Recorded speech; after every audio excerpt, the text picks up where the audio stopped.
Salutare din nou! Suntem la partea a treia a acestui super interviu cu Sorin Florea în Sparta Loft, unde am venit pentru a vedea niște porumbei deosebiți și pentru a și pleca acasă. Uite, în episodul 3 vă și dezvăluiesc și pentru a și pleca acasă cu niște porumbei deosebiți. Am ascultat puțin din povestea lui Sorin de la începuturi. Am văzut în episodul 2 niște super porumbei și am mai discutat puțin despre ceea ce face Sorin aici la Sparta Loft. Și dacă n-ați văzut aceste episoade, vă invit să vă întoarceți și să le vedeți, pentru că ele sunt în strânsă legătură cu acest al treilea episod. Sorin, încă o dată mulțumesc că ne-ai primit. Mulțumesc că ne-ai arătat acești super porumbei și aș vrea să continuăm puțin povestea și să o ducem spre o direcție foarte mult iubită în România, în principal. Și aici mă refer la porumbeii de maraton. Da. Cum de ai pasiunea pentru columbodrom, am înțeles-o, pasiunea pentru porumbei și o datorie față de tata de a construi la bătrânețe o minune columbofilă. Dar eu de curând, nu foarte de curând, dar am văzut că la un moment dat te-ai îndreptat și către porumbei de curse lungi. Cum de-ai luat decizia asta? Cum să-ți explic? Mi-a plăcut foarte mult la una dintre vizitele mele. După cum știi, relația mea cu Pipa este una extraordinară din toate punctele de vedere și datorită lui am avut ocazia să ajung la toți marii crescători de fond și maraton și să-mi aleg porumbei, da? Prin el am ajuns să am, să spun, cea mai bună și cea mai completă colecție de Gabi Van den Abele și de Rau Șablon, pe care încă i-am și astăzi și sunt super porumbei și vreau să spun că pe columbodroame sunt topul de pe lume. Iar la maraton, după ce am achiziționat mai mulți porumbei de foarte bună calitate de la tatăl lui Nicolas și al lui Thomas, de la domnul dr. Carlo Giselbrecht, da?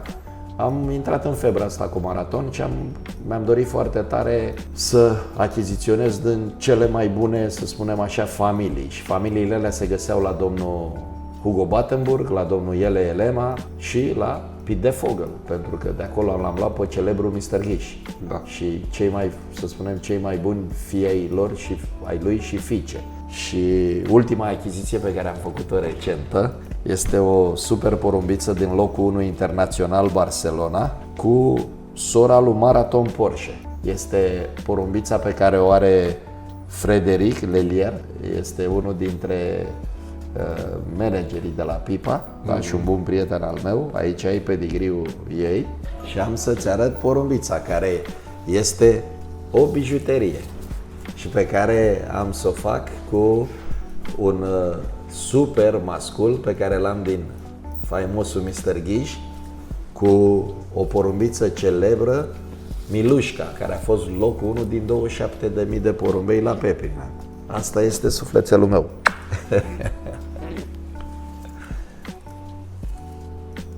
Deci fică din 1 Internațional Barcelona 1 Internațional 2025. Da. Poate cea mai celebră cursă din istoria curselor, da, cu porumbei. Barcelona. Și sunt sigur, extrem de grea. Extrem de grea. Sunt sigur că este o porumbiță unicată. Excepțional. Când am fost în vizită la Pipa, era foarte mică, erau 2 puișori, erau primii 2 pui, era ea și fratele ei și am ales-o pe ea. Ăștia sunt, într-un fel, porumbei pe sufletul meu. Deși am jucat o grămadă de categorii, da, ăștia.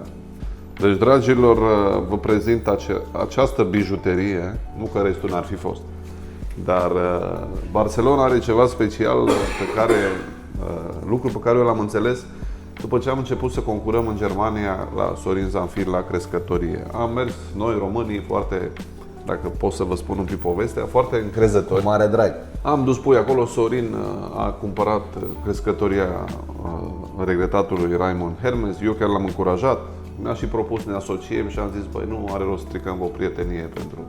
Vrei să o faci, te fă, eu te încurajez, e un lucru extraordinar să poți să vii să zbori aici cu unii despre care nu mă citeam.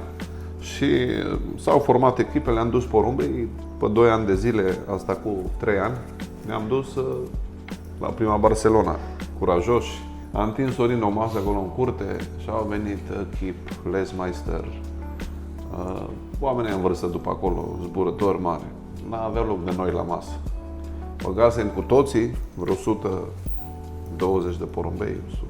Am avut și o porumbiță acolo, indirect, a zburat cineva de la mine, o porumbiță care a fost locul 1 la as, de familie de șablon, dacă vorbim de colupodromul ăla care zboară Barcelona din Germania. Nu.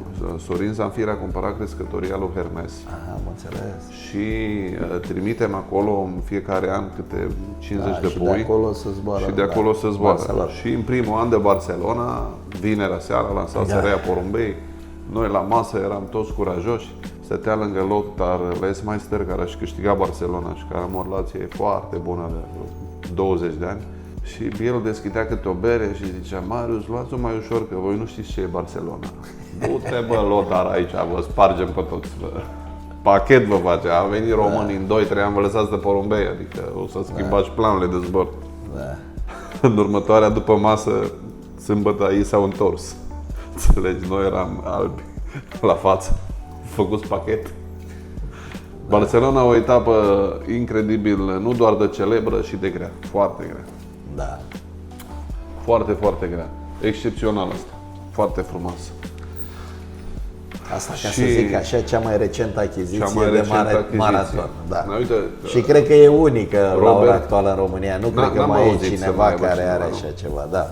Robert nu se lasă și ne Iar face aici ceva. este o porumbiță care mi-e foarte dragă și foarte bună reproducătoare și foarte bună, cum să-ți explic, este din celebrul New laureat cu celebra mama a renumitului câștigător de Barcelona, Jeff. Deci asta e o porumbiță care e unicat. În România nu există așa ceva și nici n-are cum să mai existe. Da? Și cred că în lume sunt câțiva puișori. 3-4, probabil, dacă ori mai 3. Și anul ăsta vreau să fac niște puișori pe măsură din ele. Avion. Asta e o super porumbiță. O super porumbiță.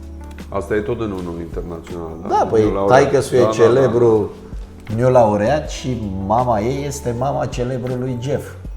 Deci este locul 1 internațional Barcelona pus în pereche cu mama lui locul 1 internațional Barcelona. New laureat cu mama lui Jeff. E o super pereche. La fel îți spun eu, un pedigriu la fel ca asta aici în România nu există. E unicat. Incredibil. Mai ai pe Jeff sau e singura? Ce anume? Mai ai pe porumbei pe Jeff sau e singura? Mai am, cred că nu mai avem? I-am, da. Ăla care este de la ei, gutul din ce este, nu are legătură cu... Da. Păi da, tot Rams este cel care o are pe mama lui Jeff. Da, dar nu e din... Mai am unul extraordinar, la fel, super producător, tot e de la același crescător, de la frații Rams. Dar stai să văd că trebuie să mă uit pe pedigrii, că pe de rost nu știu. Super. Să vezi și la ce porumbel, da. Incredibil. Asta da.